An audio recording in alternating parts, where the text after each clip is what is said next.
Good evening. Continuing the saga of my problem in Detroit, I want to commend whoever it was that decided to allow Shlomo Lus to have Lubavitch meat in the fresh meat counter. You can now get Lubavitch beef in the fresh meat counter, and you can also get the chicken, prepackaged chicken from Shur Habor or from other sources sometimes, also in the fresh meat counter. So Yashikech to all those who made the decision, helped in the decision, all those who might have complained and brought this to the attention of those people who made the decision. But I still have a problem, an issue. The issue is that this is very good. Shur Habor prepackaged meat can be in the fresh chicken counter. But the whole chicken cases of Shur Habor are not permitted to be processed by Shlomo Lus in one stop. And the reason for that is because a couple of years ago, the Star K had questions on the Shur Habor Shchita in Postville. Now, I was concerned about that because I eat the Shur Habor Shchita from Postville. And so I then contacted the people in charge. And what I found was that all the suggestions, all the innuendos that were suggested by the Star K had no basis in fact, and that there was a response, a written response by Rabbi Azdava, Rabbi Avram Azdava, who's a very big Talmid Chochem and a big Yirei Shamayim, to the Star K. And this communication was supposed to have been also transmitted to the Vad HaRabbanim. I believe they did. I believe that there was a transmission of emails. I have as yet to get that string of emails. I wasn't interested at the time. I was interested in the correction. Bottom line is as follows. This I heard from a sheikhet from Pittsburgh, who's not a fan. He said, Lubavitch is not a fan of the Crown Heights Hechsher, but told me that the Shur Habor chickens have no problems because it's under Rabbi Weissmandel, who is the mashgiach for errands. And Rabbi Weissmandel says it's all under his supervision. So again, I ask the powers that be, how is it possible that it's the same chickens come into Postville from the same sources? It's not a different source.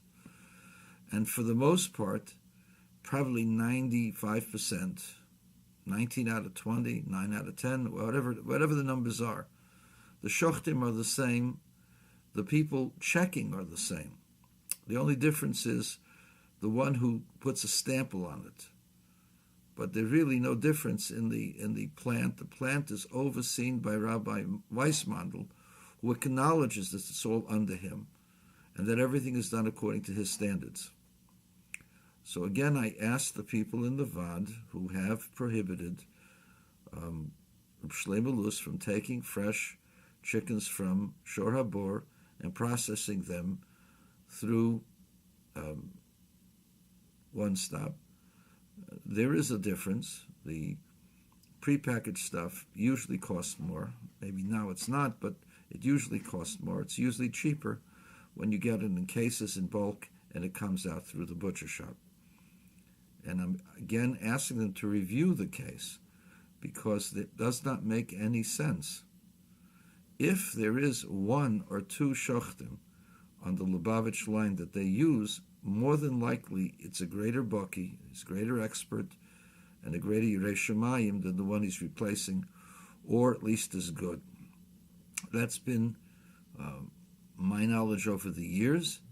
Rabbi Azdava told me that in the Shor HaBor plant, I don't know if it was the chickens or the meat, there was an inspection by Rabbi Fegelstock from Argentina, and he lauded the shechita for the way it's done, the organization, the shochtim, the whole process is done on the top level.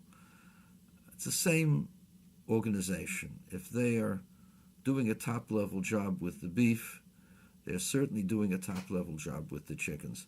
And even if you say that they're not, it's still under Rabbi Weissmandl, and Rabbi Weissmandl says that there's no problems. It's the same chickens, the same shachtim, except maybe for one person on the line, two people on the line.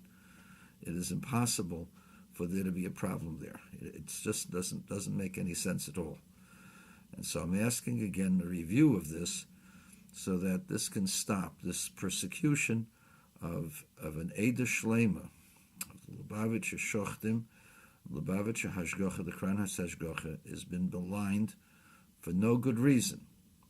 The accusations then were that there was a problem with the at the thighs, at the drumstick, that the area is called Tsemis Hagidim, where the sinews come together, and if those are swollen and red, it's an indication that there might be a tear, and that makes the chicken not kosher. And this exists, this problem is existent when the chickens are very large, 5 to 7 pounders. These are not 5 to 7 pounders, and the same protocol for checking the somas agidin, checking for the joint sinews. The same protocol exists for Lubavitch as exists for errands and other places. I've had this checked out by a friend of mine, Rabbi Shaya Balin of Boston, who initially heard that there was problems, and I had him contact him, and he told me it's the same protocol as anybody else has, and that there's no problem. There's no shaila with Somas Agidin, with the joint area. So, again, I'm asking the VAD, and I'm asking people to put pressure there to get a change, because it does not make any sense. There's no reason for this prohibition. The fact that there was one person who accidentally bought Shor HaBor and was told to kasher his kelim, which is just outrageous. There's no basis for it in halacha, and the person who made the psak is obviously doesn't want to go engage me in a halachic discussion, so he hasn't identified himself. I don't know who it was, but it's a silly psak. I'm telling you that right now. It has no basis in fact, and no one that I know asks a kosher shrita from someone else, even if they don't eat that shrita. Give you an example. Sephardic shrita was never used by Ashkenazim due to the problem of their knives. They had different kinds of knives, and so the Ashkenazim in Eretz Yisrael would not use the Sephardic shrita in Eretz Yisrael at that time, 200 years ago.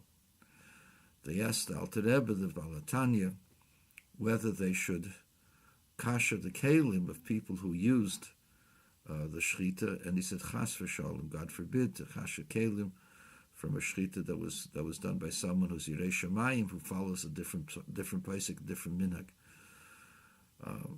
There is no basis for that, and I've gone over the problems, the so-called, the so-called Mashiach issue. You can call people Meshuganas, but you can't call them idolaters. Meshugan is not an idolater, and there's no basis for what that so-called Rav, what that psak was, that he told his parishioner that he had kasha the kelim. I just can't imagine a learned person saying that. If he said that, he's a person full of hate and he's not learned. At any rate, God bless all of you. Thank you for your support, and thank those who have made the change. I'm looking for one more change because it's not appropriate. The Shor HaBor people work very, very hard to give a kosher product to the community. They should not be blackballed because of some innuendo that happens to be totally false. I've gone as far as I can in trying to investigate it. You're welcome to call the people to find out exactly what the problem is. And if somebody has information that can contradict me, I'd be happy to say that I'm wrong, but I don't believe so. Thank you.